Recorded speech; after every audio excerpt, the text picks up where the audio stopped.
People के पेड़ पर ब्रह्म राक्षस का वास। हम लोग बचपन से यही सुनते चले आ रहे हैं कि पीपल के पेड़ पर ब्रह्म राक्षस रहता है। ब्रह्म राक्षस, आखिर ब्रह्म राक्षस कौन है?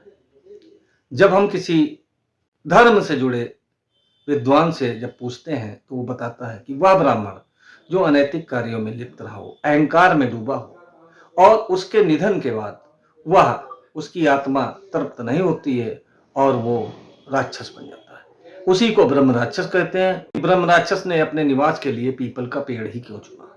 वो दुनिया भर में तमाम पेड़ हैं, उन पर क्यों नहीं रहता है? इस पर धर्म से जुड़े लोग बताते हैं कि पीपल का पेड़ विशालकाय होता है, उसकी आयु लंबी होती, सुनसान स्थान पर होता है, इसलिए ब्रह्म राक्षस को रहने के लिए वही स्थान ज्यादा सूट गया।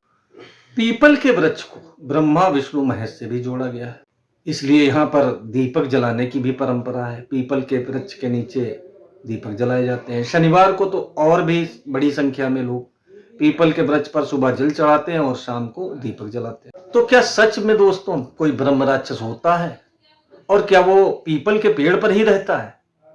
ये गलत है। हम जब विज्ञान के ऊपर जाते हैं और पड़ताल करते हैं तो पता चलता है कि पीपल का वृक्ष ही दुनिया में एकमात्र ऐसा वृक्ष है जो 24 घंटे ऑक्सीजन देता है, दिन में भी और रात में भी। उसके ऊपर ब्रह्म राक्षस का वास बता करके हमारे पुरखों ने पीपल के वृक्ष को बचाने की एक योजना बनाई थी और उसी आधार पर यह कहा गया कि पीपल के वृक्ष पर ब्रह्म राक्षस का वास होता है।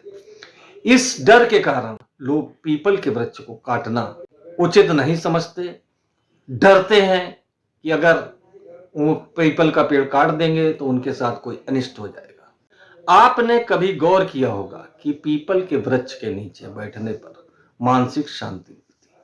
दरअसल वहां ऑक्सीजन इतनी मात्रा में होती है कि मनुष्य के शरीर को काफी लाभ पहुंचता है।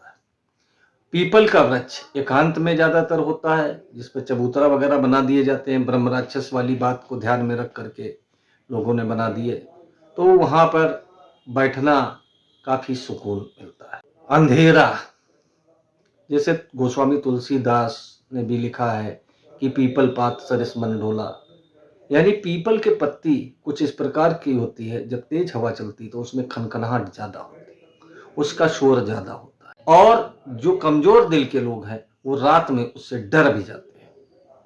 इसलिए मान लिया गया कि ब्रह्म राक्षस का वास है और वो जब उस पर हिलता डुलता है तो ये आवाज आती है, जबकि हकीकत यह है कि हल्की सी भी हवा चलने पर सबसे पहले पीपल की पत्तियां ही हिलती हैं।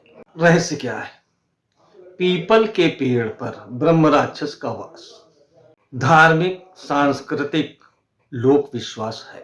नैतिक संदेश देता है कि ज्ञान के साथ विनम्रता जरूरी है। ये डराने के लिए नहीं, संयम और श्रद्धा के लिए। हम ये देखते हैं कि विभिन्न प्रजातियों के पेड़ दिन रात धड़ल्ले से काटे जा रहे हैं, लेकिन पीपल का पेड़ काटने में लोग हिचकते हैं।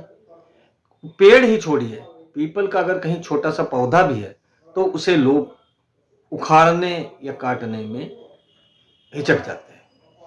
वजह हमारे अंदर का एक डर बैठा दिया गया कि इस पर ब्रह्म राक्षस है, और ये डर हमारे पुरखों ने बहुत सही बैठाला, क्योंकि हम विज्ञान से अनजान, अगर हमको बताया जाता है कि 24 घंटे ऑक्सीजन देता है तो उस काल में हम ऑक्सीजन का महत्व ही नहीं जानते थे और हम पीपल के पेड़ भी काटते थे। यही वजह है कि आज पूरे हिंदुस्तान में पीपल के पेड़ अपने स्थान पर लहलाते बहुत मजबूती से नजर आते हैं। बहुत प्राचीन पेड़ हैं और ये 24 घंटे ऑक्सीजन दे करके हमारे स्वास्थ्य पर अच्छा प्रभाव डालते हैं। तो दोस्तों, पीपल के पेड़ पर ब्रह्म राक्षस का वास नहीं होता है, बल्कि पीपल का पेड़ हमें 24 घंटे ऑक्सीजन देता है। इस कारण हम उसे पूजते हैं और हम उसे काटने का साहस नहीं कर पाते।